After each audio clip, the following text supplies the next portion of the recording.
Okay, welcome. How was the last week? What about the learning engagement? The last weekend was good, Good. and I just like the learning engagement. What part would you like more than the other parts? Like I remember, like last time when I did my learning engagement. Mm-hmm. Let me just check. Hmm.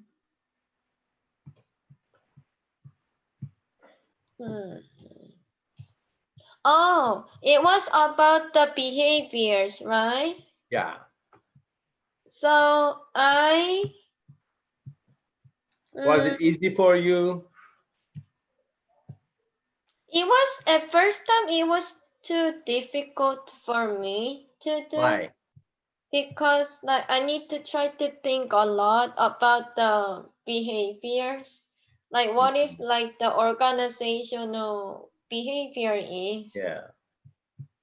What about you, Courtney? Was it easy or not? I'm sorry, doctor. I just found out that one of my best friends just passed away. So, like, Wow, I am so sorry. I am so thank sorry. you. Why? I just found out that she had a massive heart attack this afternoon. Wow. Oh. I am so I'm sorry. sorry. I just found out about 15 minutes ago. Oh, so you can go out of the class. You are not so good. Oh, thank you. Oh, I'm so sorry. God bless her. Thank you. I'll email you later. Okay. Bye.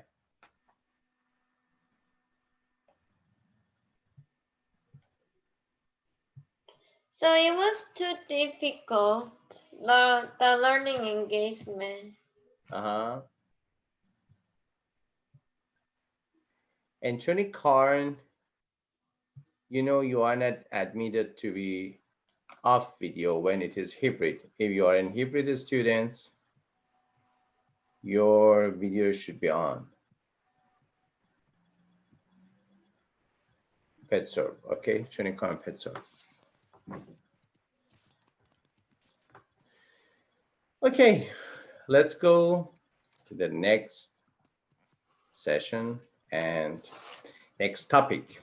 Today, we will talk a lot of interesting topics in combination with psychology about the matching the features, trading, matching, fitting the features of employees with the job. And it is not straight and direct about the hiring process, but you can use it as an introduction for going and working in, for example, an HR department and other parts. And also, if someday in the future you will have a good position in your organization, that's a good knowledge to have a better understanding of people around you, also about yourself. Let me share the PowerPoint. It's good. Yes.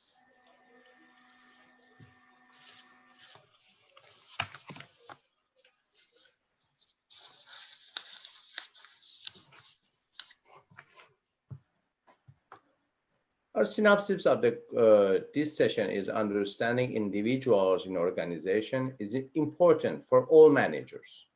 A basic framework for facilitating this understanding is the psychological contract, which is people's expectation regarding what they will contribute to the organization and what they will get in turn. Organizations strive to achieve an optimal person-job fit. It is very important. And one of the most important things that we are discussing in this session, it is about person-job fitting, and it is sometimes it is called job matching. But this process is complicated by the existence of individual differences. We have a lot of organizational structures similar, but we have a lot of individual differences. Similarities are more seen in the organization as an organizational structure, but as employees, as their co-workers, as the staffs, we've seen a lot of individual differences.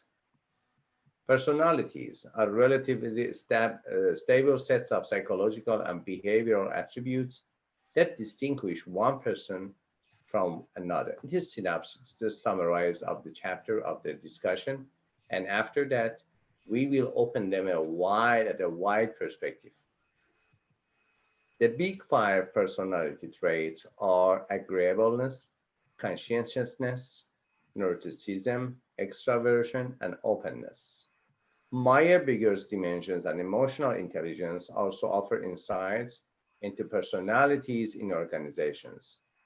Other important personality traits include locus of control, self-efficacy, authoritarianism, Machiavellianism, self-esteem, and risk propensity.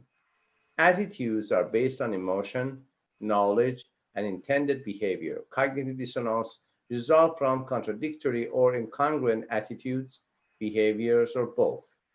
Job satisfaction or dissatisfaction and organizational commitment are important work-related attitudes. Employees' moods assessed in terms of positive or negative affectivity also affect attitudes in organizations.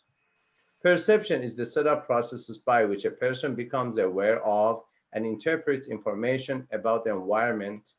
Basic perceptual processes include selective perception and stereotyping. Perception and attribution are also closely related. Finally, workplace behavior is a pattern of action by members of an organization that directly or indirectly influences organizational effectiveness. Performance behaviors are the set of work-related behaviors the organization expects the individual to display in order to fulfill the psychological contract. Dysfunctional behaviors include absenteeism and turnover, as well as theft, sabotage, and violence. Organizational citizenship entails behaviors that make a positive overall contribution to the organization. Okay. At first, it is foundations of individual behavior. Behavior is a word from the major field, so-called psychology. Sometimes the psychology is defined as the science of a scientific investigation of behaviors. Behavior is one of the three great and major parts of mind. Minds included thinking, feeling, and behavior or actions.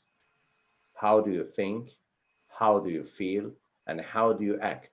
How do you think is your thoughts. How do you feel are or is your emotions. And how do you act is your behaviors. So thinking, feeling, acting, thought, emotions, and behaviors are three major components that organize, that shaping what we call it mind. And when we are talking about the foundations of individual behavior, honestly, we are talking about the measurable and observable part of mind, because we cannot see your thoughts, we cannot see your emotions. We have some assessment methods to categorizing and to assess, to gathering information or to evaluate your mind, your thoughts, your emotions. For example, questionnaires. For example, observation, the side parts of your emotions. For example, physiological symptoms or physiological signs are side effects or side parts of your emotions. I cannot see your anger, but I can see your aggression. Aggression is the behavioral part of anger. Because of your aggression, because of assertiveness, I can guess, yes, this gentleman or this lady is experiencing inside anger, and outside I can see aggression. Outside I can see assertiveness. or about your wealth. This is something like that. I cannot see how are you thinking and what are you thinking about. But when you are talking about your thinkings, about your idea, about your perceptions, about your meaning of life and everything in your life, very simple things like daily life problems, or very deep and very important things like, for example, meaning of life, I cannot see them. They are not observable as an objective matter. But I can ask you, and talking is the behavioral part of thinking. When you are talking, you are changing your thinking to the words, and words are observable. Words are sensible. Words are, we can measure the words and the vocabulary you are using. So, a straight and direct part of mind is behavior. It is not necessary to ask you about your behaviors. It is visible. I can observe it. Also, I can ask you about the interpretation, about the intention, about the stimulus, about the motives of your behavior. Yes, I can ask about the causality of your behaviors, but it is only asking about the causality. It is not about the what is observable. I can observe your behavior and I can measure your behavior. As a behaviorist, yes, we have very, very specific, objective, and external and instrumental methods to observe and measure the behaviors in all species, not only in human, in Homo sapiens, in all the other mammals, and sometimes in very little particles, like even microbe and viruses. We can see some of their behavior as an observable and measurable part of being. In organization, one of the greatest parts of what we can see are behaviors. Why? We are working with people, with our coworkers, with our employees, with our staffs, with our department, with our teams, with our groups. They are people. They are human beings. So at this aspect, when you look at the organization, at this aspect, at this side, it is called organizational behavior. People in organization, personality and organizations, attitudes in organizations, and perception in organizations. The first part is people in organizations. A psychological contract is a person's set of expectations regarding what he or she will contribute to an organization and what the organization in return will provide to the individual. Is it a written contract? Sometimes yes. Is it a legal contract? Sometimes yes. But at the written part and at the legal part, it is not necessarily psychological contract. What is the key word in the psychological contract? What the word in definition emphasizes on the psychological side of this contract? The word expectation. Expectation shows what do you expect, what you predict to receive, and what you predict and expect to give and take to your organization. It is a psychological contract. Very simple, very important. If you think that you are giving more than you are taking, bad feeling. If you're thinking that you are taking more than you're giving, sometimes it is good feeling for one person, but it is not fair and it is not balanced. And after sometimes you will go to a state of laziness. You will go to a state of out of dynamic. You will go to a stable, statistical stage. You will not grow. So the balance between these expectations is the major part of psychological contract. So the key word in psychological contract is about expectations. An individual's contribution to an organization includes such things. We talk about the psychological contract, we talk about the individual contributions and organizational responding to these contributions. An individual's contributions to an organization include such things as effort, skills, ability, time, and loyalty. Organization provides inducements to individuals in the form of tangible and intangible rewards. This is also very important, very, very important about the organization. So when you are talking about psychological contract, you talk about contributions and inducements. Other part is about person-job fit, another aspect of people in organizations. The extent to which the contributions made by the individual match the inducement offered by the organization. So at first, we talk about the psychological contract. What are the components of psychological contract? Personnel or staff's or employee contribution and organizational inducement. The extent to which that they are fit together, giving and taking, is balanced and effective. Fit together is not only mean the balancing between the different parts. It is about matching job with your personality, with your contribution, giving and taking. To the extent to which the contributions made by the individual match the inducement offered by the organization, it is called person-job fit. So as you see, we have these keywords: psychological contract, individual's contribution at one side. At the other side, it is organizational inducement, and the match, the person job, the extent to which the contribution made by the individual match the inducement offered by the organizations.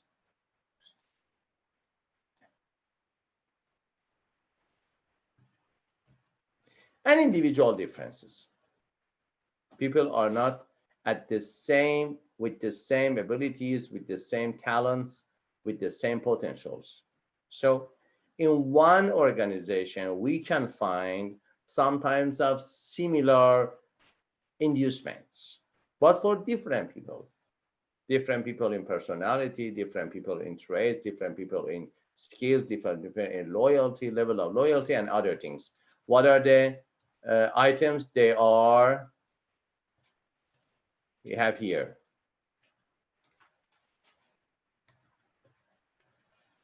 Effort, skills, ability, time, and loyalty, something like this. Individual differences. Personal attributes that vary from one person to another. Personal attributes that vary from one person to another. It is individual differences. It is very basic and very simple part of psychology. At the one of the first and the most interesting topics in psychology about 150 years ago, it was about individual differences.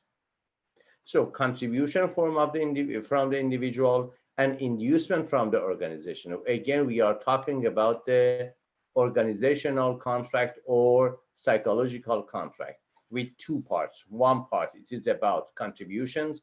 Other part, it is about inducement. Contribution for the employees, for the personnel, for the staffs, and inducement from the organization. So we have two parts.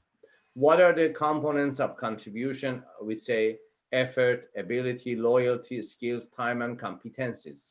What are the inducement from the side of organization? They are paying money, job security, benefits, career opportunities, status, and promotion opportunities.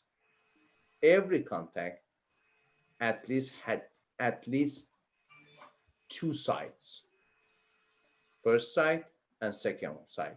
First person and second person.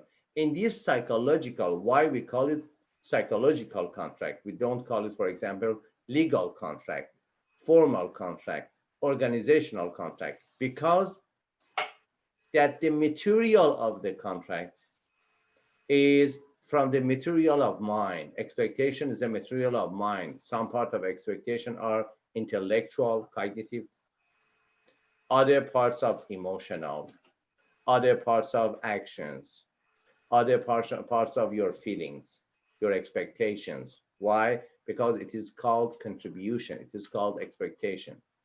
Other parts, it is the mind of owner or the mind of manager of the organization, what they expect from you and what they expect from themselves to give to you. Because of that, it is called psychological contract. Contribution, inducement. Contribution from the employees and inducement from the organization. Psychological contracts govern the basic relationship between people and organization. Before that, before determining the psychological contract and the material of this contract, you don't have any determined and predetermined basic relationship with your organization. Before that, you are knowing each other and have some time in the organization. Sometimes it is called, for example, orientation process and knowing the company. After psychological contract shaping, the basic relationship between people and organization has been shaped. Before that, there is no contract, psychological contract. Individuals contribute such things as effort and loyalty in turn, organization and other things. Okay. Other types of fit. One type of fit was about job, people fit or job matching. Person group fit, the extent to which an individual fits with the work groups and supervisor work styles, skills, and goals. One type of fit is fitting and matching with the whole organization, with the expectation of organization, with the conditions of organization, with the contribution they want you to offer them. But the other part is person group, to the extent to which an individual fits with work groups and supervisor work styles, skills, and goals.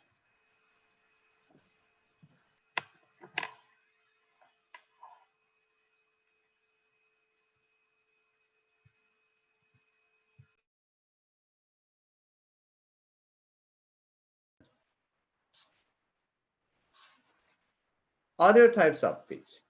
Person organization fit, the fit between an individual's values, beliefs, and personality, and the values, norms, and culture of the organization. It is other type of fit. Person group, person organization, and person vocation, the fit between a person's interest, abilities, values, and personality, and a profession. For example, in choosing your field in university, it is very important. Why? Because in educational counseling, one of the basic things that the counselor consider to have a wisdom base, to have a scientific base counseling to you as an educational counselor is that if the field of university you are choosing is fit with your potentials, it is not about the interest, it is about the talents. If you don't have any good talents, any enough talents in the field you are interested, the more and the harder you try, the less you will earn. So a lot of frustration, a lot of hopelessness, a lot of helplessness you will experience during your development in the, for example, educational matter or educational field you are studying. A high level of interest, a lower level of talent, a lower level of abilities. More trying, more effort, less gaining. It is so frustrational.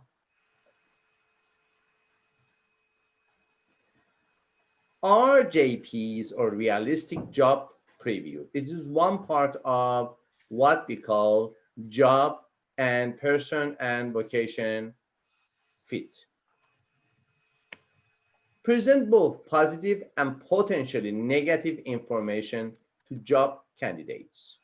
It is realistic job preview. It is very important for an organization to have the RJPs. Why?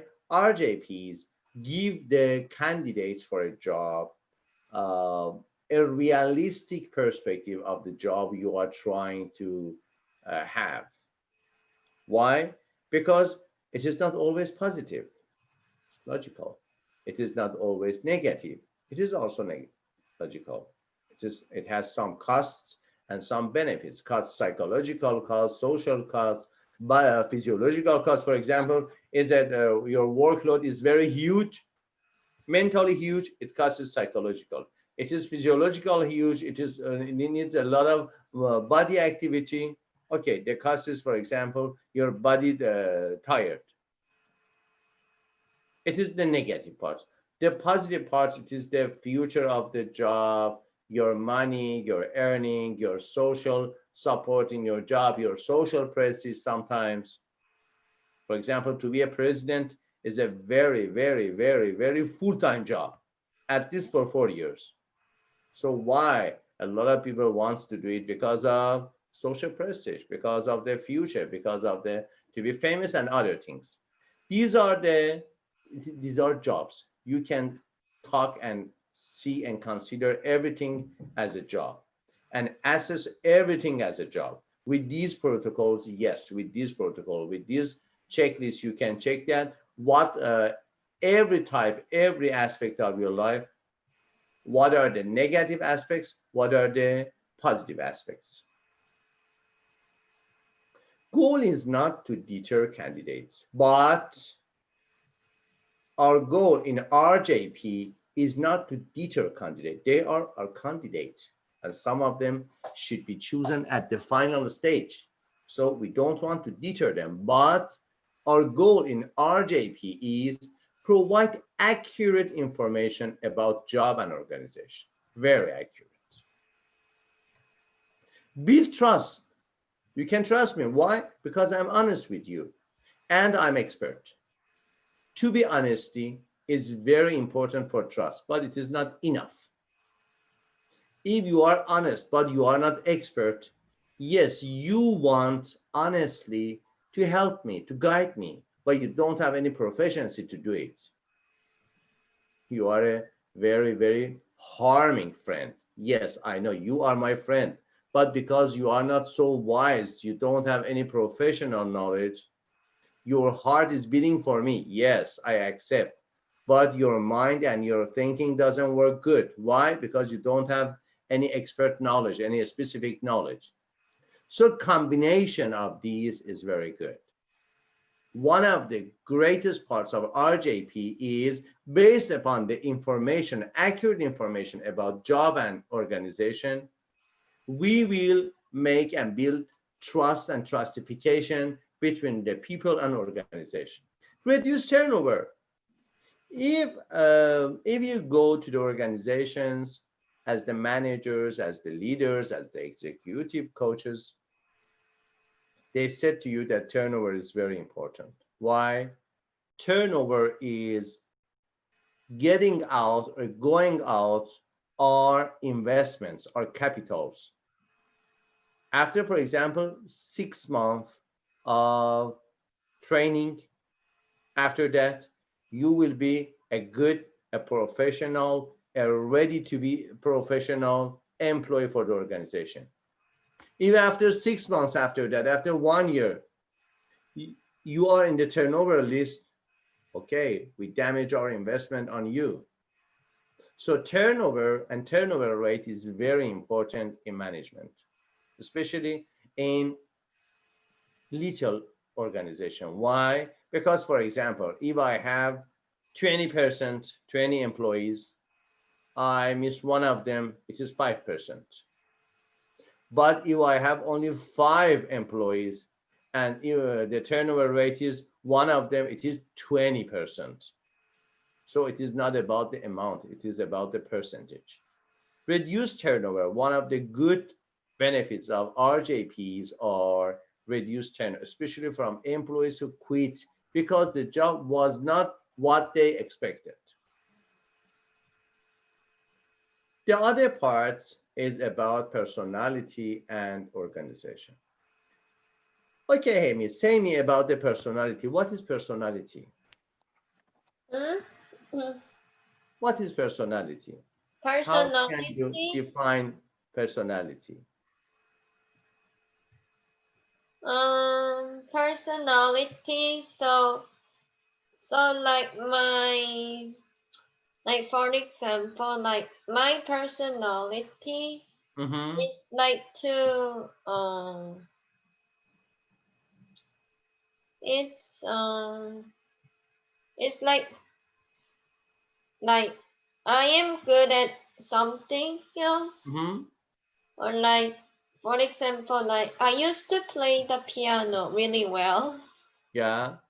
It was like when I was in 12 years old, Uh-huh.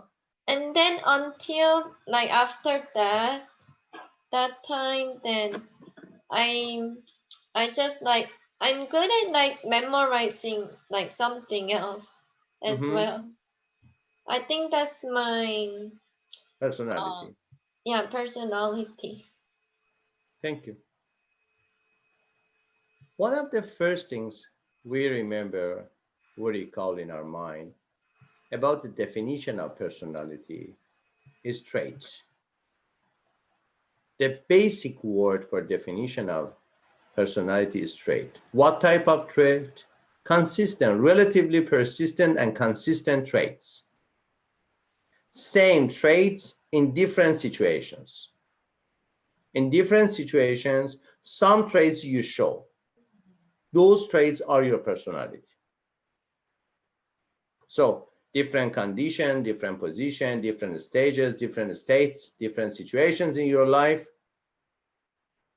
but a combination, a blending of some traits. Those traits are called personality.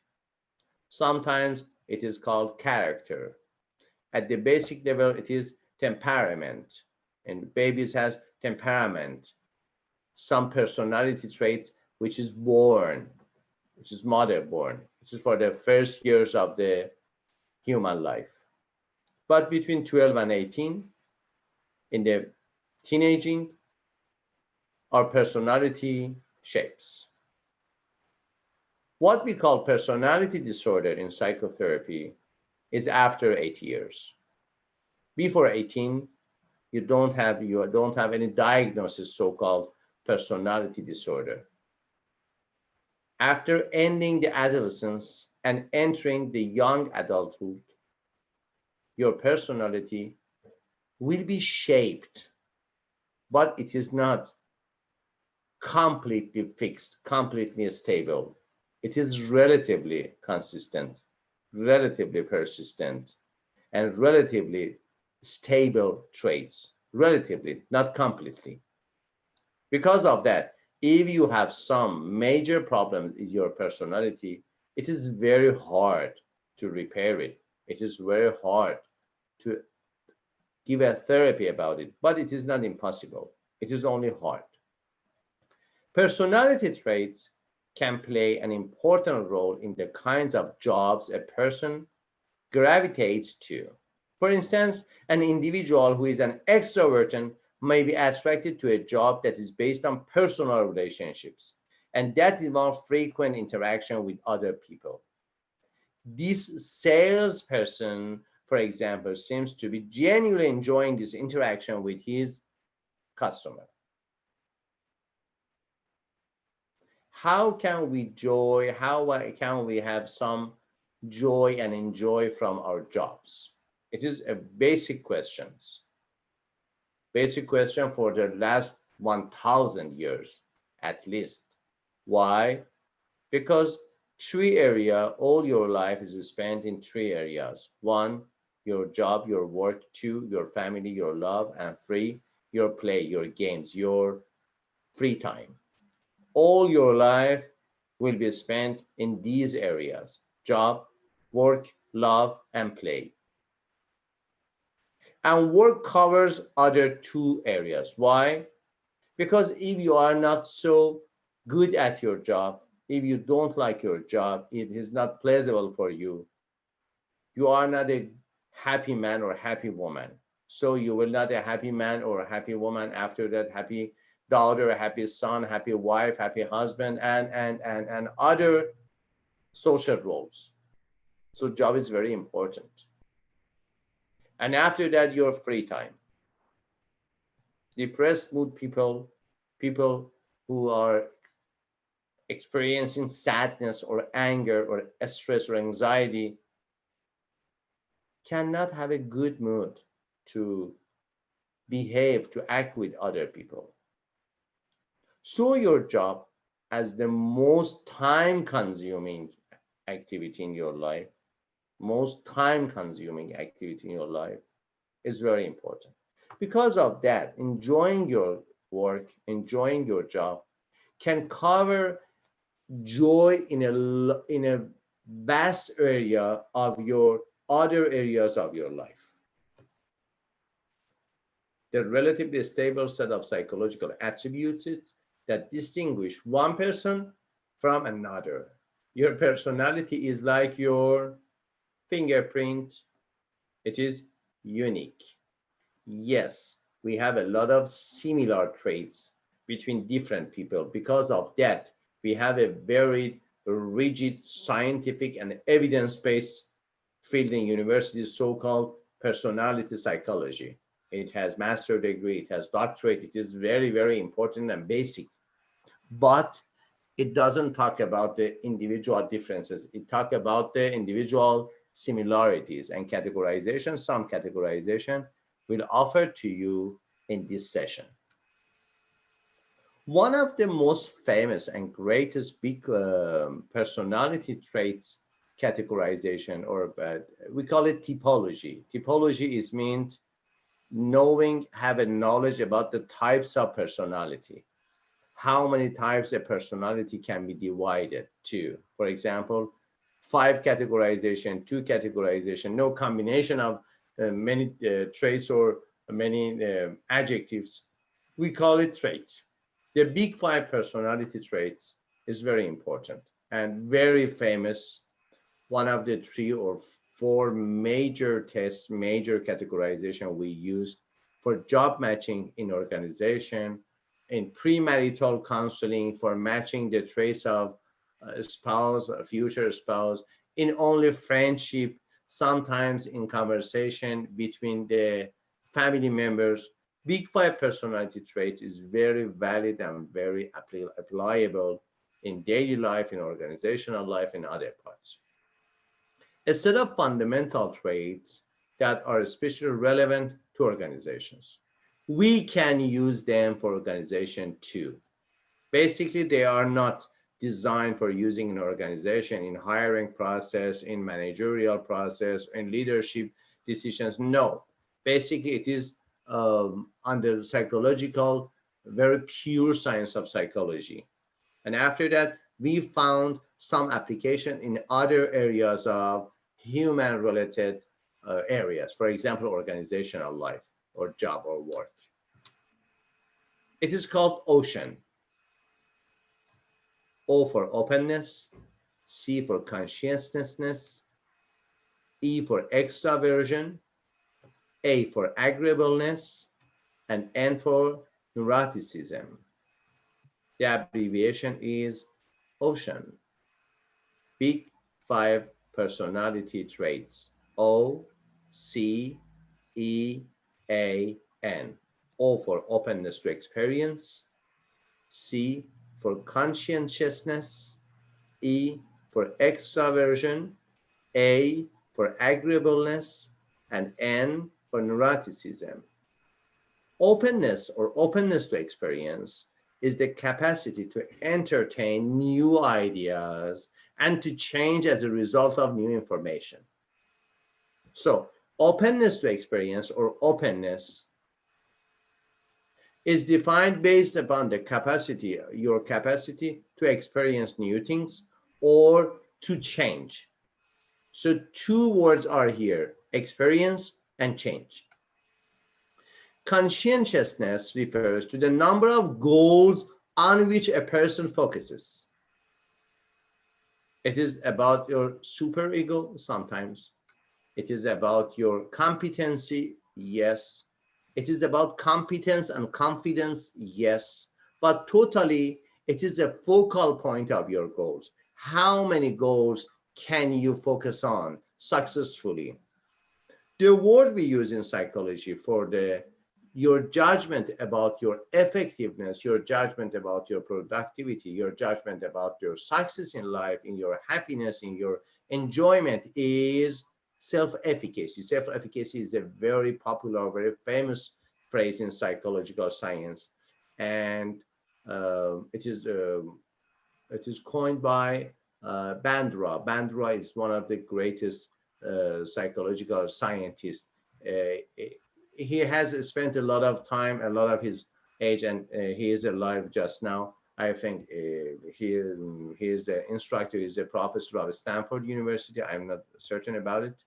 And he talked about the self-efficacy in contrast with self-esteem and self-confidence and self-image and other self-concepts. It talks about self-efficacy. Self-efficacy, very shortly, very simple definition of self-efficacy is the judgment, your judgment about how you are controlling your success, about your impact on your success. And after that, we will talk about it in the locus of control theory, that you think that your control of destiny is external, it is external locus of control, or internal. It is internal. It is related to you, or you're related to your environment. In the nations, in the groups, in the departments, in the organization, that everybody think it is not important that how I think about myself. My environment determine what I will become, what is my destination. It has a lot of depression, it's a lot of frustration, it's a lot of hopelessness and helplessness about the future. It is called external locus of control. I don't want to enter the political part of locus of control because in social psychology, locus of control is very important in political analysis of political, psychological analysis of political issues. After that, it is extraversion, extraversion and introversion. Introversion, somebody that lives with his intrinsic world, internal world, and he loves himself, he loves his or her loneliness, and very easy and very deep and philosophical mind about the daily life issues. It is introverted or introversion. And in the oppositional part, we have extraversion. Extraversion is the quality of being comfortable with relationships, outdoor, the opposite extreme. Introversion is characterized by more social discomfort. I talk about it. Agreeableness is the ability to get along with others. It is very important. Agreeableness is the combination of intelligence, social intelligence, to be expert, professionalism, and to have some good communication strategies and coping strategies with other people. And finally, it is neuroticism, which is not positive, is it? It is negative. Is characterized by a person's tendency to experience unpleasant emotions, such as anger, anxiety, depression, and feelings of vulnerability. So in these five big personality traits, neuroticism is the only one which is completely negative. Neuroticism is the introduction, the preface, the beginning point, the starting point to going to psychopathology and some experiencing some psychological or psychiatric illnesses in the future. Neuroticism is how are enjoyable for you the negative emotion. Is there anybody in the world who enjoys anger? Yes. Is there anybody who loves or who is a habitual depression? Yes. Sometimes you are depressed mood. Sometimes you have some depressed personality. It is not the location to talk about the psychopathology, but as the general managers of the future, as the leaders, as the undergraduate people in the future, you should know about the psychological aspect of yourself at first. Self-discovery, self-knowledge, self-awareness is the basic part of all the actions in your life. And after that, have a preliminary introductory knowledge about the features, personality features. At least you know that they are ill or not. After that, if they are ill, you can refer them to the therapist and other parts of healthcare and health professionals. You see again here the big five: personality structure, personality framework is currently very popular among researchers and managers. You see high agreeableness, high, less. You see high agreeableness and consciousness, it is high together. When they are high, neuroticism is less. And openness and extroversion doesn't have any high or low. It is more or less. It is not in the spectrum of judgment. Agreeableness and conscientiousness is in the spectrum of judgment. But neuroticism is a spectrum of degree. Less neurotic or more neurotic. Extroversion or introversion. Any question? Amy, any question or no? I have a question.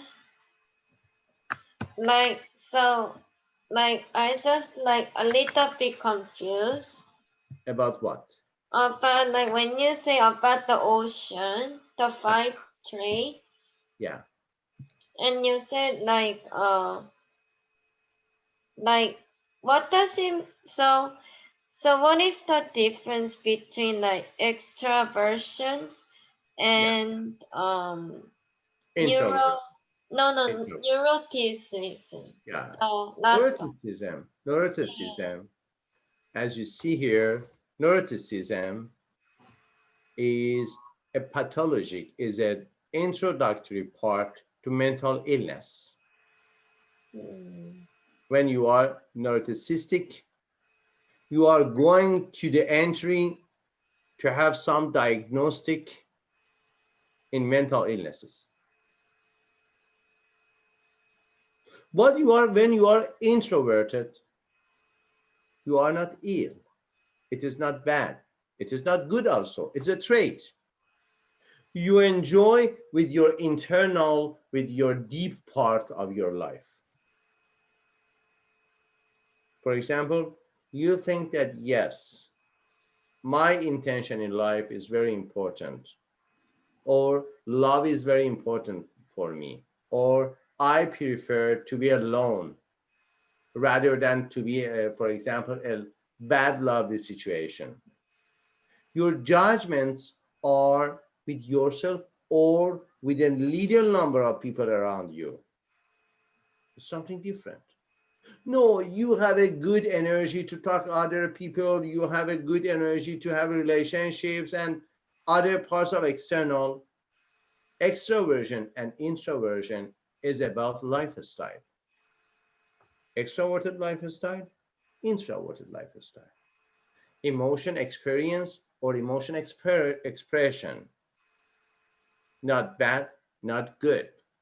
Sometimes, for example, it said that this gentleman is extroverted here and he loves communication. When you love communication, you are the best and most matched people for salespeople. Why? Sales is based upon talking to other people and have good communication skills and other parts. But if you are introverted, you are the best person for example, accounting. Going to a room and work for 10 hours with no problem with yourself, no boring. Why? You love to be with yourself. It is not bad or good. Every type of personality can be matched with a specific type of job. When the problems start, when your personality traits doesn't match with your job, or you damage and you harm the job, or at the other side, job will damage your, at least your vitality, your zest, your sense of good living, sense of happiness. Is it clear for you now? And what about the neuroticism? Yeah, neuroticism, I said to you, neuroticism is a part of bad feeling. You enjoy of bad feeling. You are entering a pathological part of your life. After sometimes you will be a mental ill. You will experience some types of mental disorder. Look at it. When we say neuroticism is characterized by a person's tendency to experience unpleasant emotions such as anger. It's a tendency. It is not about lifestyle. Unpleasant emotion. It is not lovely for somebody with neuroticism that, yes, I love anger. No, he or she will suffer from anger. But there's a tendency, there is a pessimistic approach to life. Yes, anger is the major part of life. I said, yes, anger is a part of life, but the major part. Why do you think that it's a major? I have some tendency for negative points. I have some suicidal ideation and do. So neuroticism, it is negative, absolutely. We don't have any positive type of neuroticism, any positive part. So like for example, when I get so like like get so mad, like so Uh-huh. frustrated.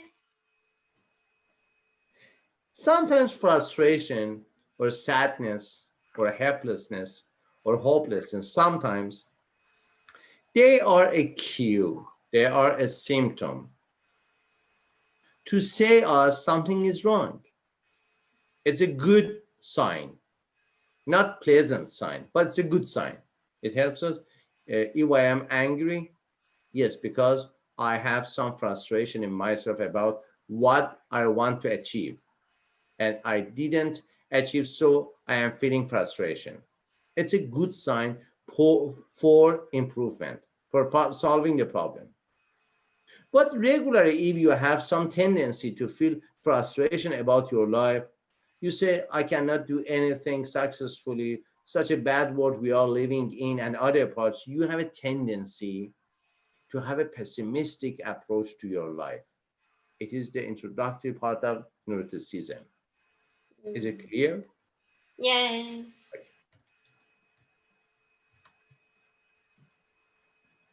One of the basic and relatively new concepts in industrial psychology, organizational psychology, and very popular, very useful.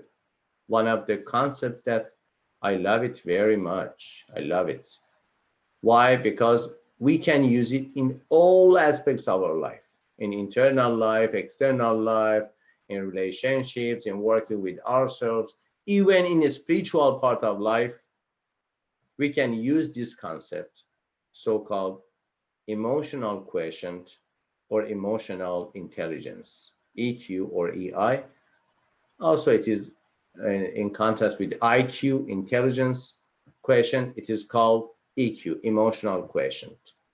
The extent to which people are self-awareness, first, can manage their emotion, second, can motivate themselves, for express empathy for others, five, and possess social skills. Emotional quotient, or sometimes it is called emotional intelligence or emotion quotient, is the ability to work and understanding with the emotions. At first, with your emotions. The most enjoyable, the most applicable part of EQ is self-awareness about your emotions.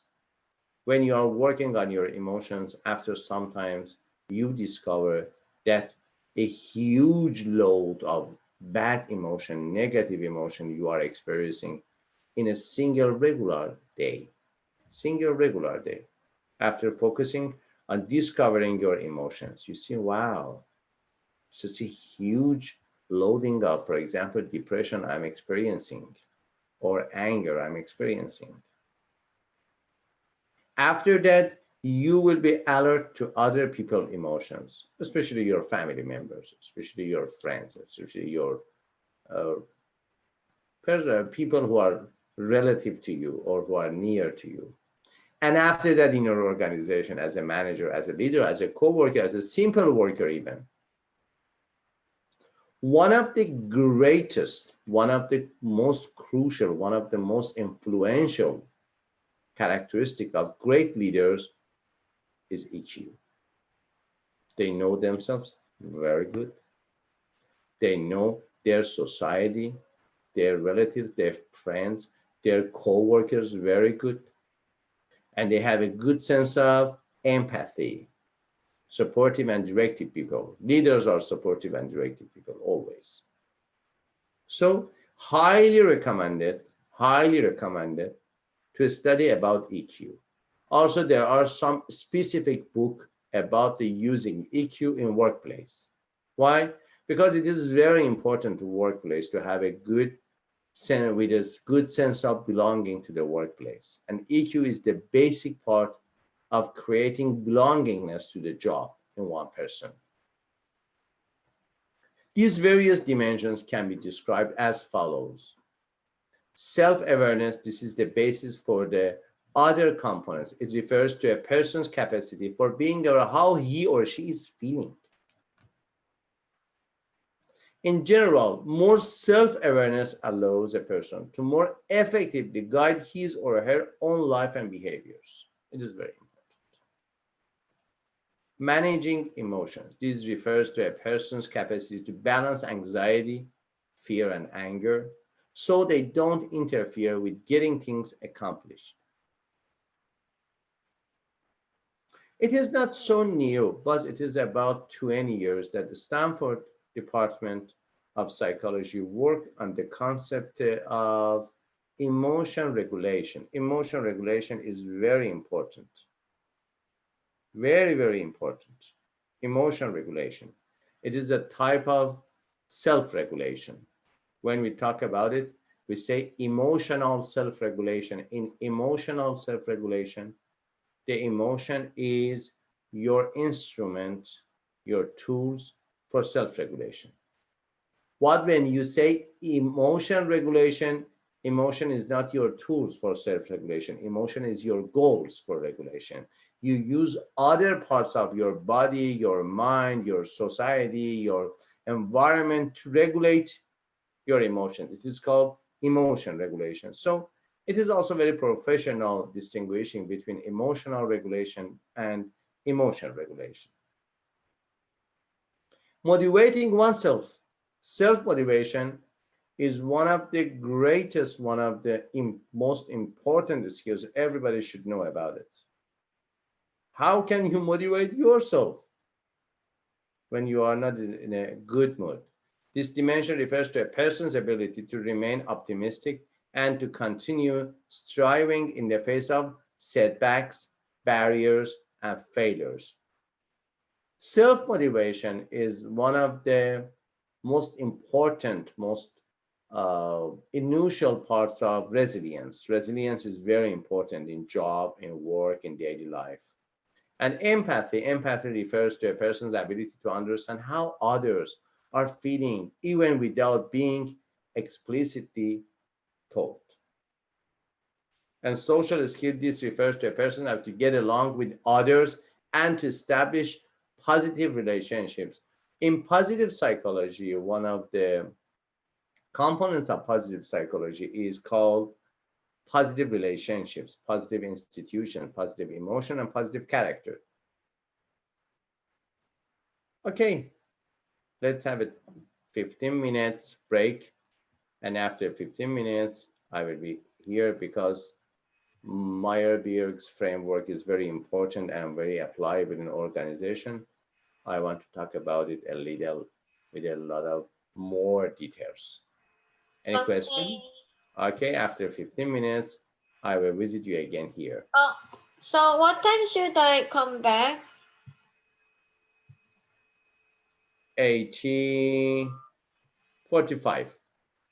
Okay. 80:45. It's good.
Amy, are you there?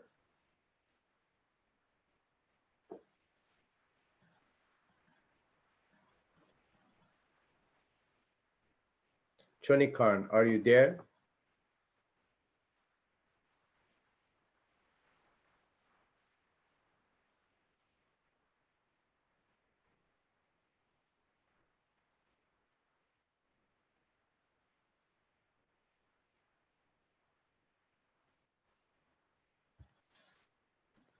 So we can I am continue. here. Welcome. Welcome. So we can continue the chapter with personality and organization with the one of the most famous tests in organizational psychology and also in management is Myers-Briggs framework, or MBTI. The differentiation except for general dimensions, extroversion and introversion, EI, sensing and intuition, SN, thinking and feeling, TF, and judging and perceiving. These are the opposite of frames, opposite of traits. Extroversion versus introversion, this or that in a spectrum. Sensing versus intuition. Thinking versus feeling. Judging versus perceiving. And we have a word, we have an alphabet, first alphabet of each vocabulary. E for extroversion, I for introversion, S for sensing and for intuition, because introversion and intuition begin with I. Intuition is the last word. N, T for thinking, F for feeling, J for judging, and P for perceiving. So we have a combination. At one part, we can see the words from ESTJ, and the other parts, we can see the words with INFP. For example, you cannot see E and I for one person because these are opposite. S or N for one person. Maybe sensing, maybe intuitive, maybe thinker, maybe feeler, maybe judge, or maybe perceiver. These are opposite parts of personality. And it is a very good and very famous, you can see, you can watch a lot of video, good video, educational videos in YouTube about the Myers-Briggs framework, or MBTI. 16 personality classification result from the higher and lower positions of the general dimensions. This test, Myers-Briggs Type Indicator, so-called MBTI, is a popular questionnaire used to assess personality types,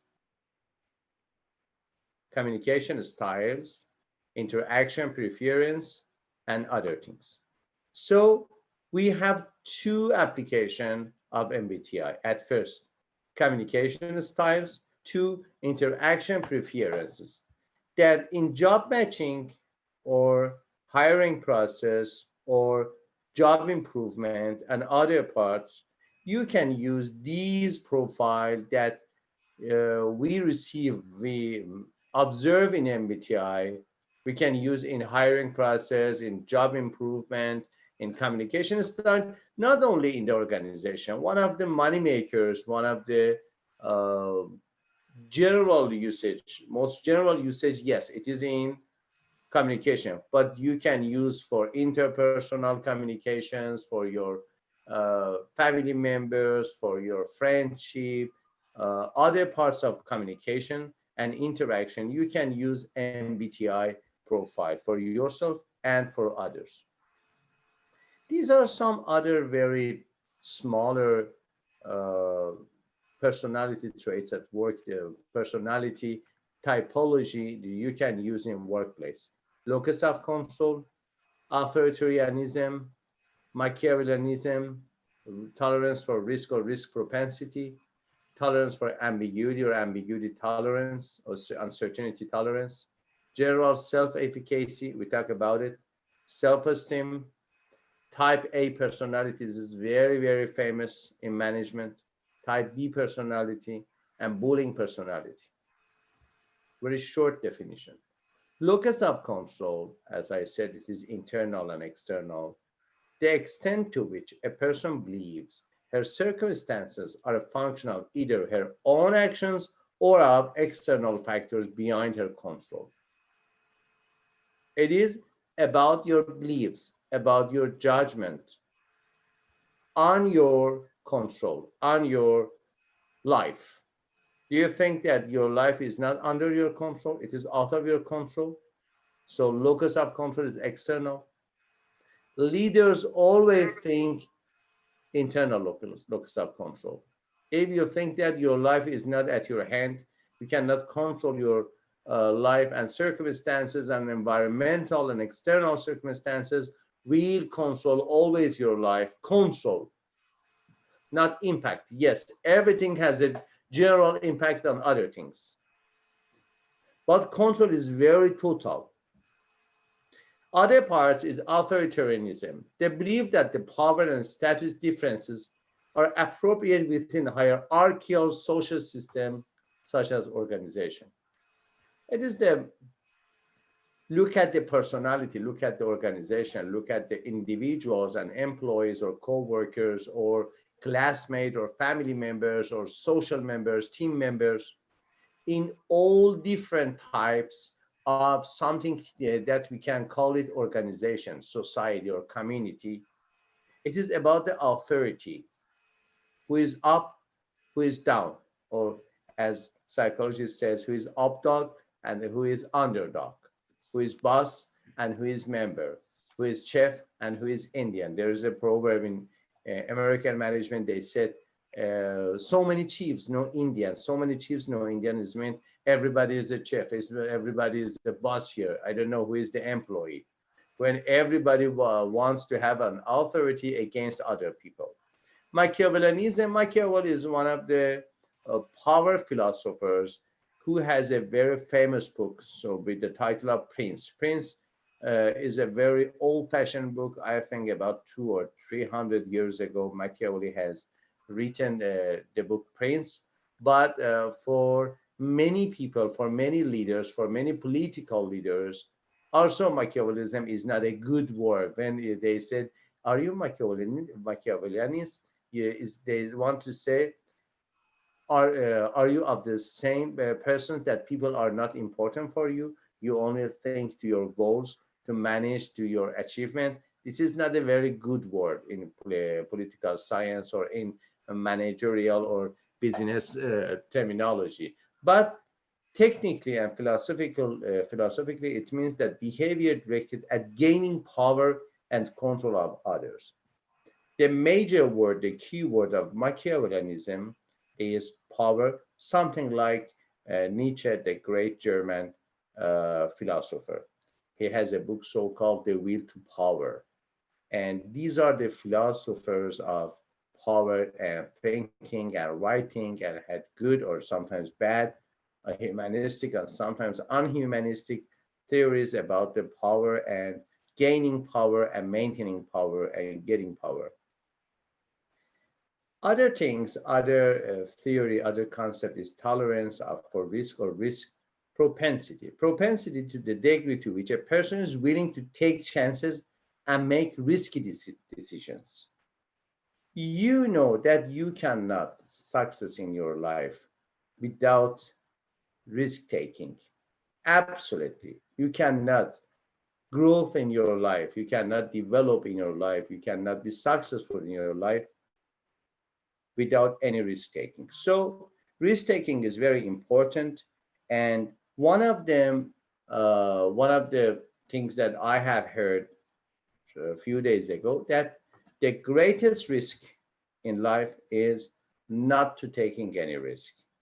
If you cannot taking any risk, it is the greatest risk, greatest hazard, greatest danger for your life, because after that you will lose your vitality, your force of zest, your power of life, your instinct of life, as Freud said, instinct of life and instinct of death, your libido, your vitality, your life force.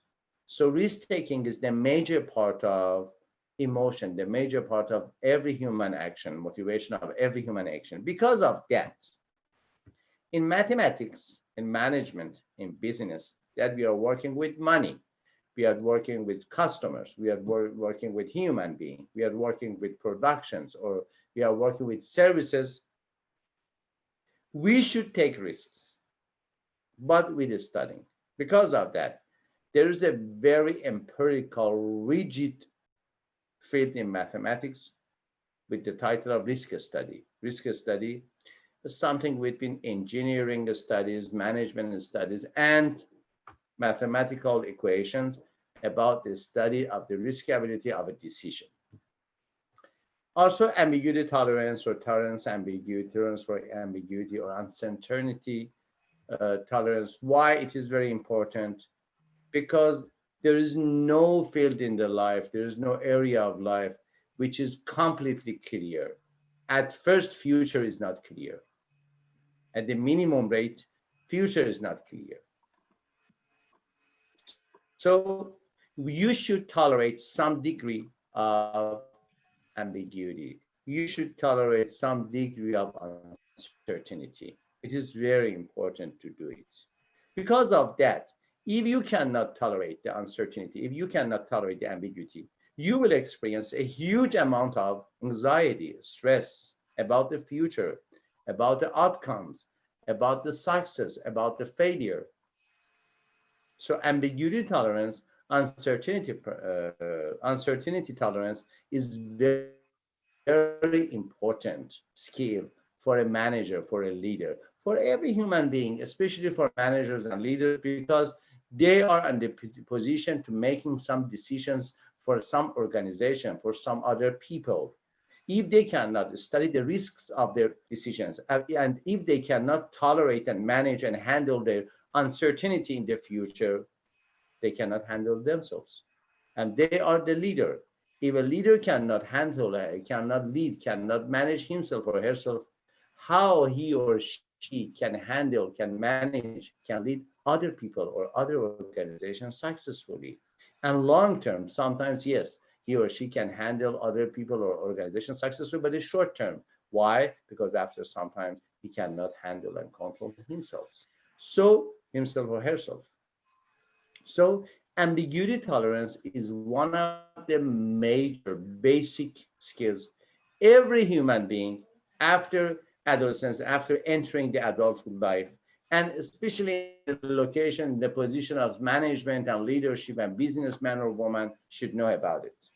General self-efficacy, I talk about self-efficacy. It is coined by Bandura. Bandura is one of the greatest scientists in psychology field. And the definition of self-efficacy is confidence in one's ability to be successful, and self-esteem, feelings of self-worth and liking or disliking oneself. We talked about it in the previous session, in the week one session, about the hierarchy of needs by Abraham Maslow, that he said we have 5 degree, 5 level of needs. And after that, we entered in the levels of meta needs. In needs, the first level is basic needs, physiological needs, like food, like air, like cleaning, and like sleep, like sex. These are basic needs. After that, we enter the needs for security to stay alive. After that, we enter to the social needs. It is called needs for love and belongingness. After that, we enter to the need for self-esteem. Self-esteem is the part that we have some respect, some esteem for ourselves. It is confidence in one's ability. It is feeling of self-worth and liking or disliking oneself. The key word in self-esteem is self-worth. How worthy do you think you are? How worthy do you think your life is? Is it a worth living life? It is that part of your judgment about yourself, and the final level, final stage, and final part of hierarchy of needs in Maslow theory is self-actualization. Type A personality and type B personality, especially type A personality, is a typology of personality founded and coined by two cardiologists. They were not psychologists, socialists, or sociologists or philosophers. They were cardiologists, and they observed that some of their patients, some of their clients with a high rate of cardiac vascular problems and problems in heart attack, on heart failures, and other problems related to their heart and cardiovascular system, they observed that we can find some similar traits in them. So, after studying their personality traits, they founded some categorization for personality, so-called personality type A and type B. It is very interesting that one of the most popular categorization of personality in psychology, in scientific psychology, is not coined by psychologists. These are coined by cardiologists. And they say, not by a joke, but they say by a side comment about this type of personalities, they say that type A personality is a managerial personality. They have impatient, they are always in the time emergency and time urgency. They are so competitive. We can see these features in the DISC typology of personality, in dominant personality in DISC, and ambiguous and uptight. In the oppositional part, type B personality and also type C are more relaxed and easygoing, less competitive than type A, handles the stress less frantically. And also a type of personality in this categorization is type C, very cool, nothing is important, everything is getting better and better, everything will be okay. This is type C personality. Different types of personality, different functions, different outcome. Sometimes some types of personality are harming and harmful. Sometimes some types of personality are vulnerable. We cannot say that which type of personality is very perfect or not imperfect. It is related to the location, to the situation, to the lifestyle they are living. But we know that type A personality are very successful people, but not so happy, type A personality. Type C personality are always very cool, again, not happy, but with a long time of life, they have a very good longevity in their life. Type B personality is average between type A and type C. Not in a time urgency like type A, they are always under pressure of time. We don't have any time. They are very anxious, not at this level. And not so relaxed like type C personality. Everything is getting better and better with no action, with effort. They average the middle level between type A and type C, which is very regular, very wise. They are type B personality. The last part of personality we are talking about is this bullying personality. Why we are calling bullying personality in this discussion about the management? Because bullying personality sometimes you can see in a lot of people, especially in management position, in leadership position, you can see a lot of people with bullying personality. Also, bullying personality is related to the school. When we say bullying personality, is about the adolescents and about the other people in school and first years of academy of university. But we have even just now in some political aspects of all around the world, we have some successful people that they are bullying. They are bullying and they have very aggressive and very abusive of other people as a leader, but they are bullying.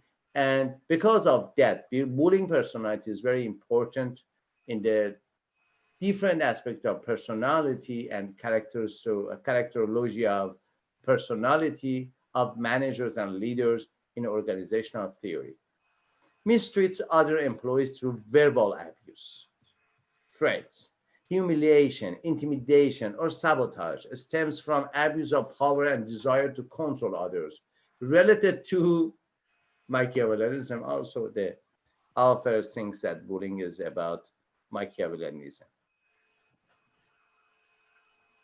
You see the graph for type A and type B personality. Few people have extreme type A or extreme type B personality profiles. Instead, people tend toward one type or the other. This is reflected by the overlap between the profiles shown here.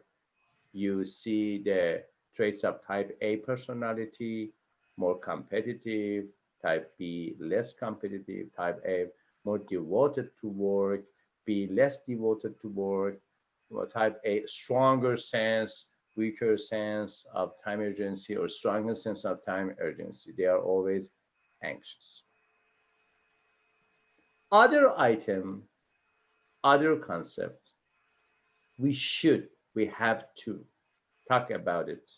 We should know it. We should gathering information about it. We should assess and evaluate this. It is very basic, very important for every aspect of contribution, especially in contribution. It is generally called intelligence. Sometimes you are intelligent, sometimes you are smart, sometimes you are clever. But the major word we use is intelligence. General mental ability. At first, you should know that as the psychological science, we entered to the chapter of intelligence, to the discussion about the intelligence at the first years of 20th century in France. In France, they have a lot of mental retarded children, and they talk to the psychologists in that time that we need some instruments, we need some tests, some questionnaire for assessment about the intelligence level, and after that, making some decisions about the how we treat to, for example, mental retarded people. In that time, the first test was made by a French scientist. And after that, an American scientist said that it is the quotient of intelligence. It is intelligence quotient. The word was IQ, intelligence quotient. And after that, we went to America, and it was Binet Stanford test, because Binet was the name of the French scientist who the first time established a good test for assessing, for testing the intelligence level between, for example, I think 200 and 0. Also, it is very extreme. General population are between 80 to 140. For example, I am 135. Albert Einstein was 165. I studied the report last week in England. One Iranian girl, it is about 9 or 11, I forgot the age, but is in the age of elementary school. They said that in a random test, not very goal-directed test, in a random test, she had passed about 165 or 70. I don't know what about the test, but they said in the magazine and in the internet, they said that, wow, such an hyper intelligent girl she is. Also because she is from my country, it was a lot of proud for every Iranian people that she's Iranian. Basically, she's Iranian. After that, the word quotient was very popular in the other parts of human actions and human feelings. For example, after that, we talk about the emotional quotient, EQ. After that, we talk about the spiritual quotient, EQ or SQ, and other Qs and Qs and Qs. But the first things is EQ and IQ. These are very important, very popular in all aspects of life. How can you connect with your emotions, with other people's emotions, with your emotions, and how can you connect with your intelligence as an intellectual and educational scale for scaling, for assessing, for evaluating the academic and professional, academic and university and educational ability. IQ is not about how smart, how functional, how emotionally effective people you are. You see, And you know, a lot of people with high IQ, they are doctorate in best university all around the world, but they didn't have any good interpersonal relationship. So IQ is not a symbol, a sign, or a symptom of having good social skills. IQ means professionally, technically, IQ means only about academic and educational ability, to good study, to have a good comprehension of the words. Vocabulary is very important part of IQ.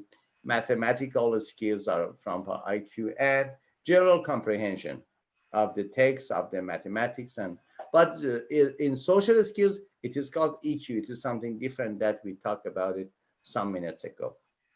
The capacity to rapidly and fluidly acquire, process, and apply information. IQ is about information processing, rapid and fluid, and accurate. Information processing capacity, it is intelligence. The manner in which individual process and organize information.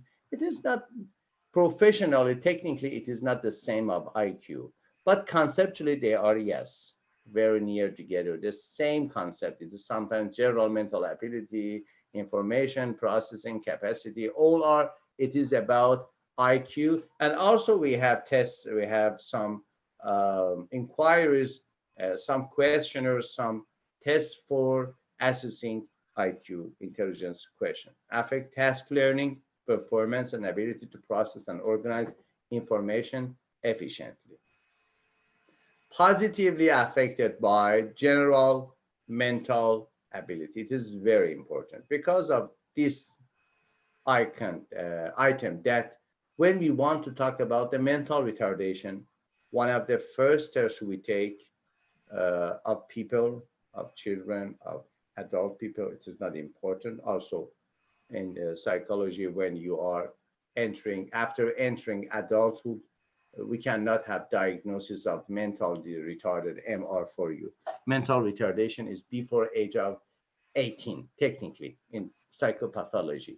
But generally, if you want to assess your idea, if you assess your mental retardation, the first test is IQ test.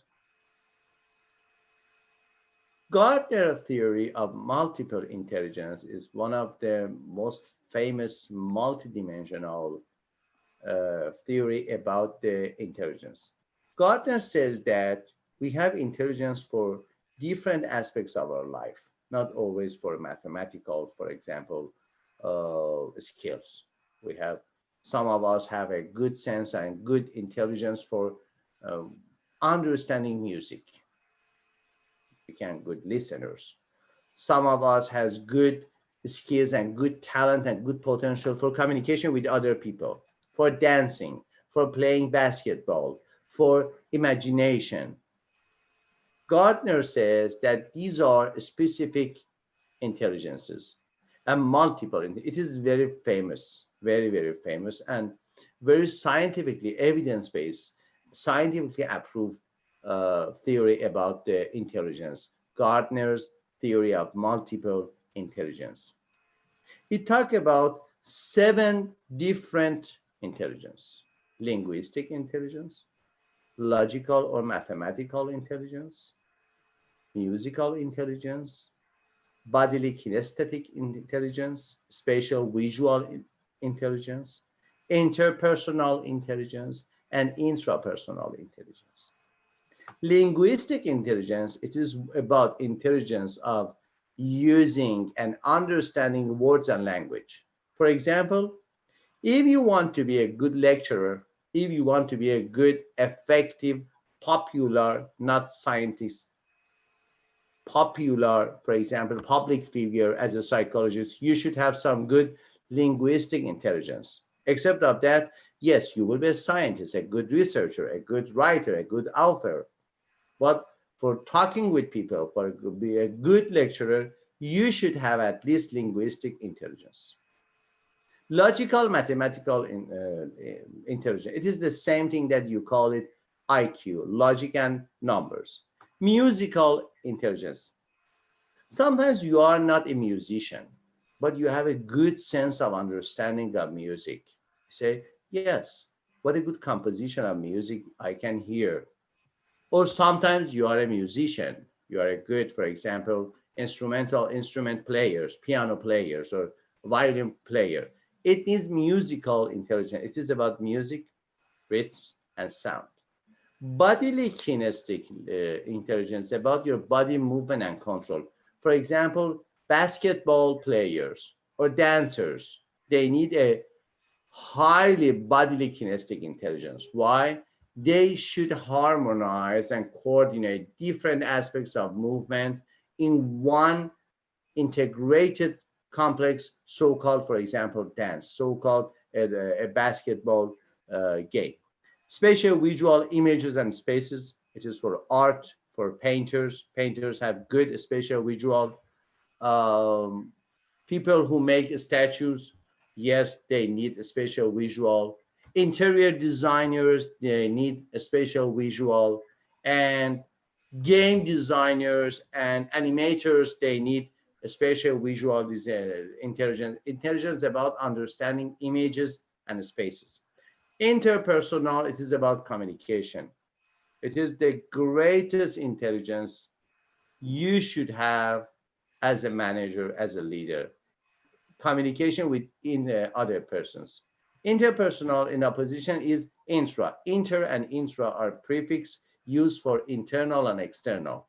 External, between you and other people, it is inter. Between you and yourself, it is intra. For example, when you say internet, it is your net with you and other people. And some countries, like I think North Korea, has a specific system of networking only specific for the North Korea. It is called intranet. Intranet, it is the networking between the internal elements of, for example, a country and an organization. So interpersonal and interpersonal communication. Interpersonal is your communication with other people, how you think, how you communicate, how you connect, how you're sending your message, how you receive the other people's message, how effective is your communication on other parts. It is interpersonal communication, and it needs a specific aspect of intelligence. And for mysticism, for self-awareness, for philosophy, for self-discovery, working on yourself, for personal development, internal personal development, you need intrapersonal self-awareness, intrapersonal intelligence. Learning styles is another chapter in our discussion about personality and this part of organizational theory. Sensory modalities, visual and auditory, learning by seeing and learning by hearing. We have two sensory modalities, and tactile, the two are major, visual and auditory. Tactile learning by touching. For example, some people has tactile learning styles. For example, if you're working with people who works massagers, some people that touch other people's body as a therapeutic procedure, they should have tactile style, or learning style should be based upon touching. And sometimes people who are blind, they have a very huge, very fantastic tactile learning style, because instead of their visual, they use their tactile, their touching sensory styles for learning. And kinesthetic about doing, and for example, deriving with your foot. It is about your kinesthetic learning style. Where should you put your foot and where should you not, and changing the gears and the other parts. And Kolb learning style inventory, it is a style inventory about the learning style, has 4 dimensions, have 4 learning style: convergers, divergers, assimilators, and accommodators.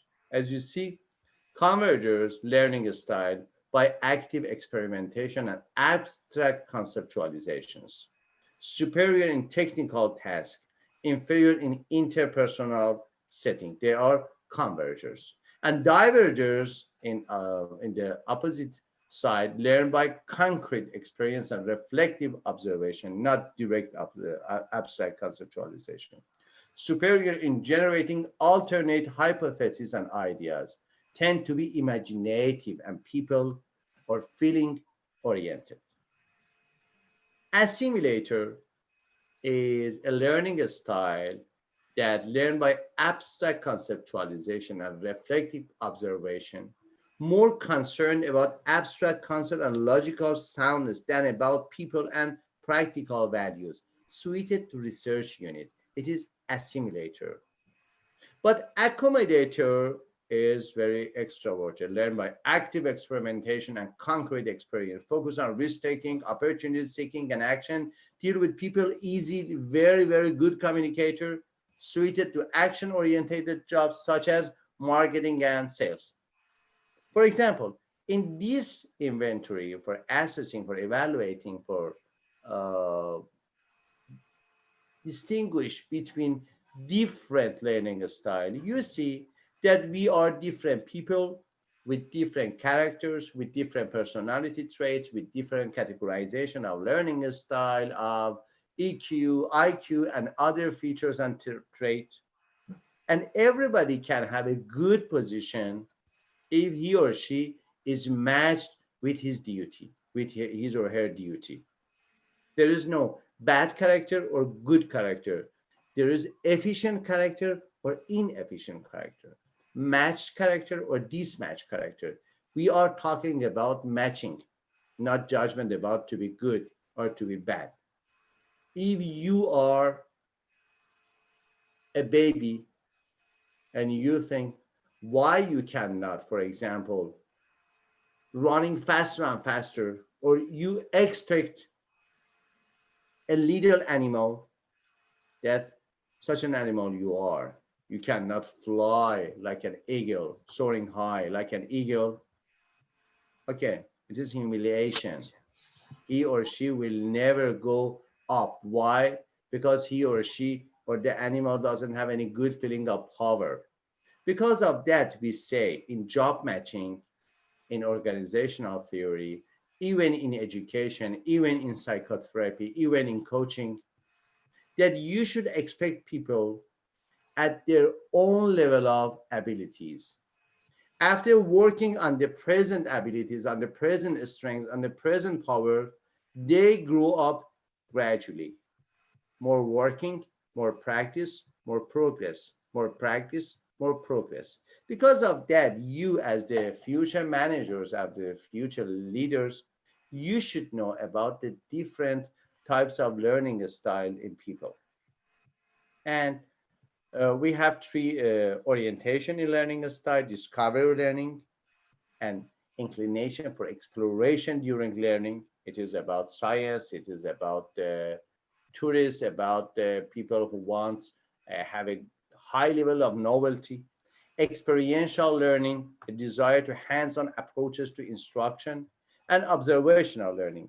Again, we are talking about Bandura. Bandura is the one who has talked about self-efficacy, and also the major part Albert Bandura talked about it was social learning or observational learning. Observational learning is an informal learning which is very deep and very effective and very popular. Only, for example, uh, 100 minutes in the class during one day, you are in the class and you are learning so formal, but you are observing your mother, your father, your classmate, other people, yourself, movies, all are the sources of observational learning. Observational learning is very important. Why? Because it's very permanent in your life. Every time you are alive, you are learning by your observation, consciously and a lot of time unconsciously. Yes, but it is learning. It is not important that you are intentional about learning, you have a good intention, a direct intention or not. You are not awake, you are not aware about the learning you are doing, but you are doing your learning in a lot of time unconsciously. sometimes it is consciously. It is observational learning. Because of that, your friends, your family, your society, your community, your intimate people are very important. Why? Because they are the sources of your learning, observational learning. A preference for external stimuli such as demonstrations and diagrams. It is observational learning. Sometimes it is called social learning. Attitudes, the last chapter, last part is attitudes in organization and the role of attitudes. Attitude structure is mean a person's cognitions constitute the knowledge a person presumes to have about something. It is about cognitions. An affect, a person's affect is here or feeling towards something. We have two parts. One, how do you think about something? It is cognition. Two, how do you feel about something? It is your emotion. We talk about it. We have three parts of mind: cognition, emotion, behaviors. Thinking, feeling, acting. These are the trial parts of mind. If you are thinking, if you are feeling, if you are acting. If you are thinking, if you have some emotions, good emotion, positive emotion, bad emotions, negative emotions, and finally, the result of your emotions are result of your thinking. Your behaviors or actions result of your emotions. It is attitude structure. We are talking about the attitude structure. And intention is a component of an attitude that guides a person's behavior. So in details, if we want to talk about it in details, we should talk about the intention. What is the line between your emotions and your actions? It is attitude. Intention, sorry. Intention is a component of an attitude that guides a person's behavior. It is the guideline of your behaviors. Because of that, intentions are very important. Intention is the outcome of your thinking and emotions. The combination of thinking and emotion as a major part of our attitude is your intention. And cognitive dissonance is a very professional and vocabulary terminology from psychology. It is cognitive psychology. We have three or four parts of cognitive science. It is cognitive science, cognitive knowledge, cognitive psychology, and cognitive computer science, which is another part. For example, in MIT, they want to duplicate the mind in the computer. And after some years, they want to give judgment and give a feeling assessment to the computers. Because of that, it is called cognitive science, not cognitive psychology. Cognitive science is a combination of psychology, anatomy, physiology, computer science, and applied mathematics. These combination, these interdisciplinary field is called cognitive science. Very modern and very important and very progressive field in the universities. Top universities like, for example, MIT has a department, so-called Department of Brain and Cognition Department. MIT is a technological university. It is not about psychology. It is not about medicine. But in MIT, Massachusetts Institute of Technology, there is a department, very important department, with the title of Department of Brain and Cognition. They want to duplicate, they want to find and copy the processes of mind and brain and transfer to the computer components, to the robots, to the other parts. It is called brain and cognition or cognitive science. Cognitive dissonance is one of the major and basic concepts of cognitive science and cognitive psychology. Is the anxiety a person experiences when simultaneously processing two sets of knowledge or perception that are contradictory or incongruent. It is something like love and hate. When you love something, simultaneously you hate that thing. It is cognitive dissonance. Or you want to do it and you don't know, is it correct or not? It is cognitive dissonance. Other word for cognitive dissonance in reality is role confusion and role conflict. We are always playing some social roles as an instructor, as a father, as a husband, as a leader, as a man, as a citizen. Okay, I have different roles.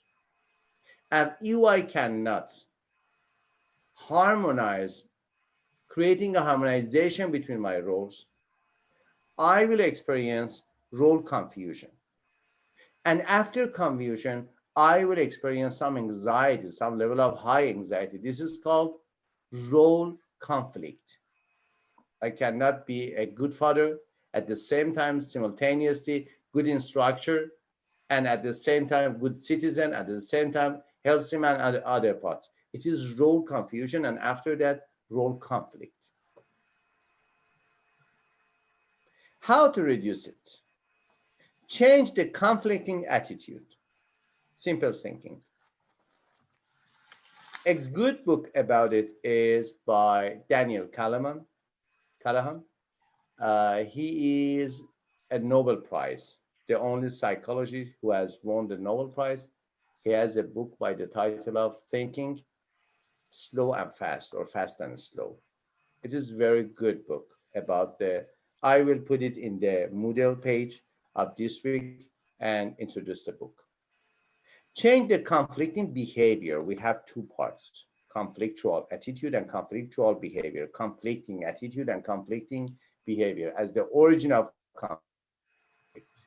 Reason that one of the conflicting attitude or behavior is not important in this context. Set your priorities goals. Set your set your goals right. It is very important. Set your priorities right. It is very important. You know which is most important, which is less important, which is not important.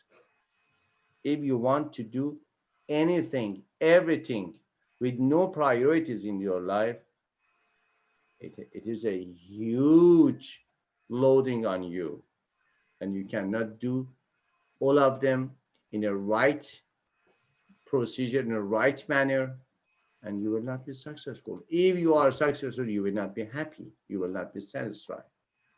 So priority is the first step to goal setting.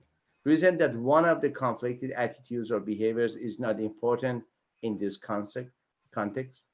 Seek additional information to better reason that the benefits of one of the conflict attitudes or behaviors outweigh the cost of the other. We are talking again about weighting, in weighting, outweighting, overweighting, lower weighting.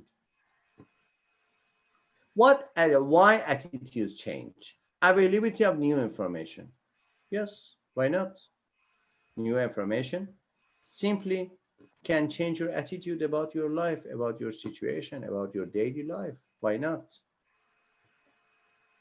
Changes in the object of the attitude. Sometimes your attitude doesn't change, but the object of your attitude will change. It is not about new information. It is about the essence and existence of the attitude object that you are. For example, sometimes you think that love is not a good thing in your life. It is about information.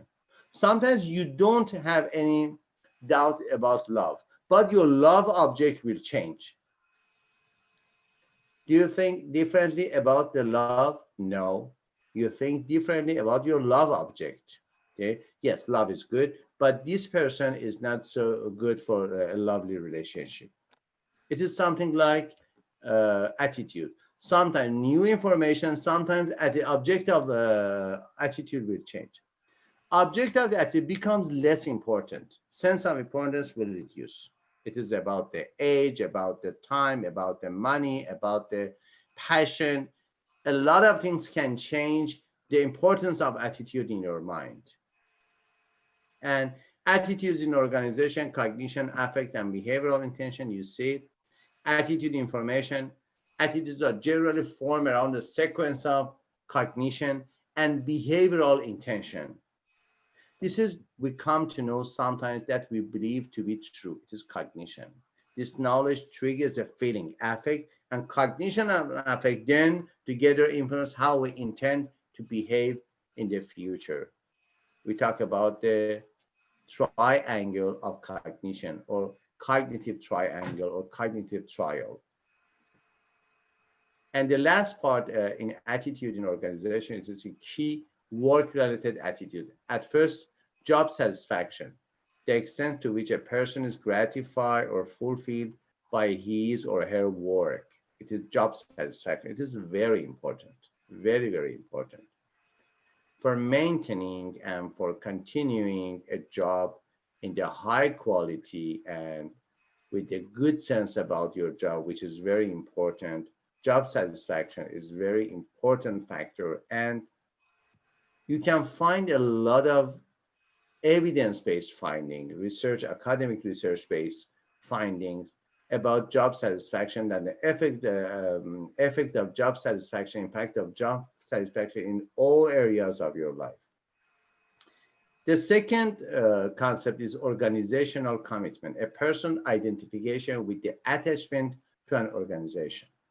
And employee engagement, something different from organizational commitment. It is a heightened emotional and intellectual connection to the job that induces an employee to apply discretionary effort to their work. It is different from organizational commitment. It is about the engagement of employee with the job.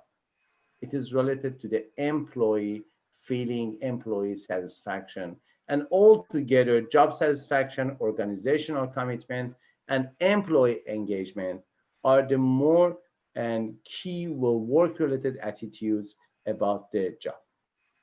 This is the work itself and personality and values and attitudes. These four items are used for job satisfaction. Okay, if you want, Hamid, because only you are here, if you want to take your quiz just now, you can do it. If you don't want, you can take it in the during the week, but highly recommended to do it just now because I have seen that a lot of people forget to take the quiz during the week. Is there any question? Mm,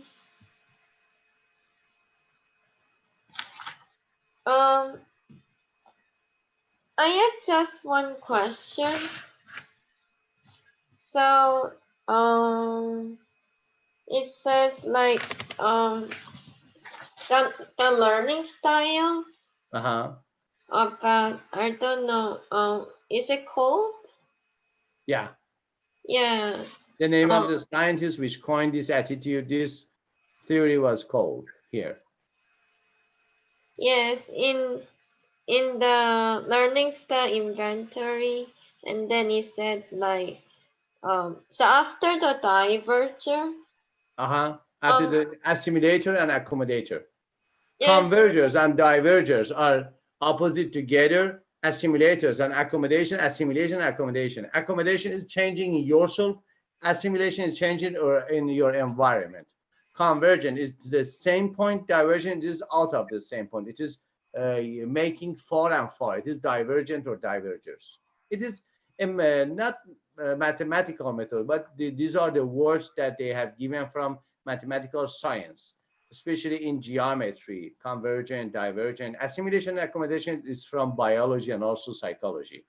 For example, when I force my community, my society to change them based upon my mind, I'm assimilator.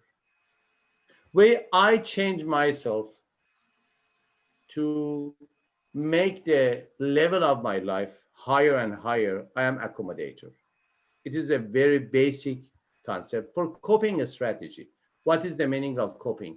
Coping strategy is each strategy that enforces the probability of life, of survival more and more and more. It is coping strategy. Because of coping strategy, we will stay alive. Every strategy. For example, fear is a coping strategy.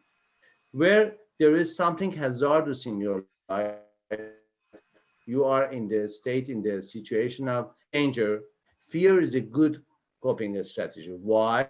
because at first you flight, sometimes you fight, sometimes you freeze.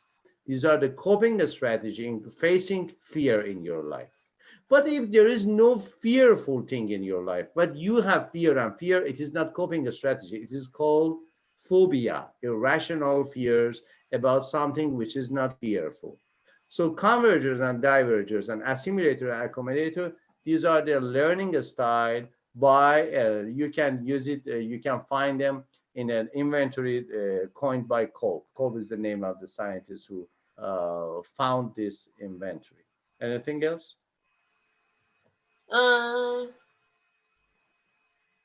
have a question. Yeah. So it's for the assimilators. It said like learn by abstract conceptualization. So Yeah. what does it mean? Like, Learn by abstract conceptualization and reflective observation. More concerned about abstract concept and logical soundness than about people and practical values, suited to research units. yes. Concept is meant, for example, tree is a concept. When I say tree, you remember one tree, I remember another tree, different trees. But the concept of tree is the same. Something with a long height, ordinary it is green, and different season and different colors. You don't remember a cat when I see tree. General similarities between things that in external they have general concept, general features. It is called conceptualization. And it is abstract. It occurs in our mind, not in an external world. It is abstract. Abstract is meant using symbols for creating in our mind. And after that, I had a car crash with a tree. See, yes, you have some symbols in your mind. It is not necessary to draw my car, to draw the tree, to draw the accident. It is conceptualization. It is abstract thinking. Abstract thinking is after 12 years old. Before 12 years old, you have concrete thinking. You cannot understand proverbs. You cannot understand the text, the deep meaning of text before 12 years. You have concrete thinking. After that, you have abstract thinking, formal thinking. Is it clear now? Yes. Because of that, it said assimilators are about logical soundness. They are thinkers. They are not about the practices, they're about the actions. They are converting, they are creating, they are changing and shifting the external world to the internal concepts. It is abstract thinking. Anything else? Abstract thinking. Yeah, it is abstract thinking or assimilators. Assimilators use, because of that, it said suited to research units. Research has a good research has four phases. First, data collection. Two, data analysis. Three, result. Four, discussion. These are the major four steps, general steps of every type of research.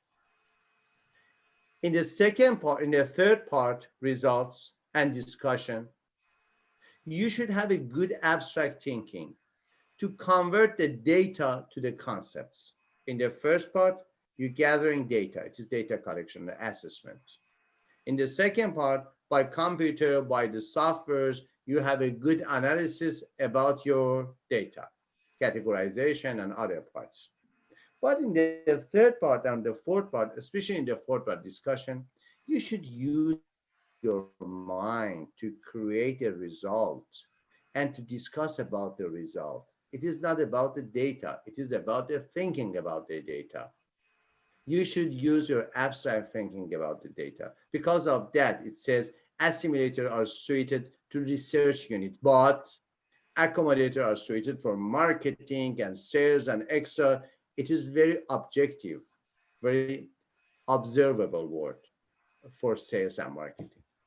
Okay, let's go to take your quiz. I'm here until the next 15 minutes. If you have any question about the quiz, if you are here. If you don't want, you can cancel the class, and after that, during the week, you can take your quiz. It's your choice.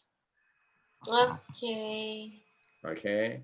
Have a good week, and don't postpone your LEs, Okay. learning engagement. Bye.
I am finished with my quiz.